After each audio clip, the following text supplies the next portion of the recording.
Siapa yang tidak kenal TikTok? Pasti kita semua tahu apa itu TikTok.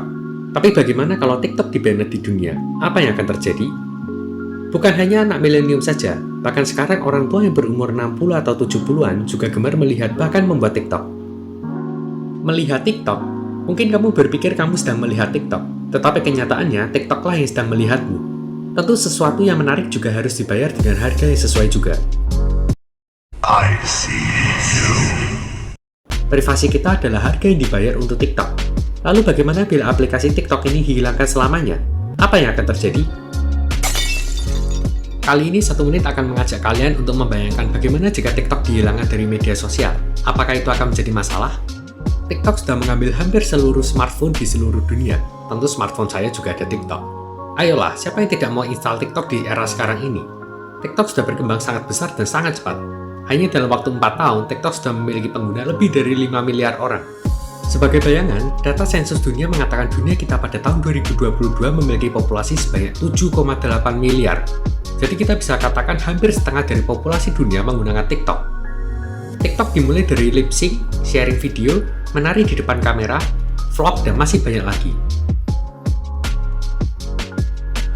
Lalu, kenapa kita sulit lepas dari TikTok? Karena algoritma yang ada di TikTok mempelajari kita. TikTok ingin memberikan apa yang kamu mau. Bahkan, mungkin kamu tidak mengenal dirimu lebih baik daripada TikTok mengenalmu. TikTok memiliki pusat di Beijing, China. Itu berarti lebih dari 3 miliar orang memiliki data privasi yang ada di TikTok. Tentu bukan data seperti yang kamu suka warna apa dan kamu tinggal di mana saja. Tetapi dengan algoritma tersebut, TikTok bisa paham apa hobi yang kamu minati. Terhubung dengan siapa saja kamu. Bahkan tidak sedikit kita disuguhi jualan-jualan yang kita tidak pernah bilang ke orang lain sebelumnya. Kenapa TikTok bisa tahu ya? Yaitulah algoritma. Selama ini kita tidak ada bukti apakah TikTok bisa menggunakan kamera kita untuk melihat aktivitas kita atau tidak. Sejauh yang kita tahu, China belum pernah melanggar batasan-batasan yang ada. Tetapi dimulai dari India yang membanned TikTok, sampai Amerika yang juga ikut hampir membanned TikTok. Tetapi apa yang terjadi kalau hari ini semua negara membanned TikTok? Beberapa konten kreator yang bekerja dan mendapat uang dari TikTok akan kehilangan pundi-pundi uang mereka. Konten kreator favorit kalian akan mulai tidak bisa dilihat. Tetapi tentu konten kreator akan mencari tempat baru dengan cepat. Lalu bagaimana dengan orang yang tidak terkenal atau hanya pengguna biasa? 30% dari seluruh orang di TikTok menggunakan TikTok sebagai wadah berita. Tentu mereka akan kehilangan berita sosial dari TikTok.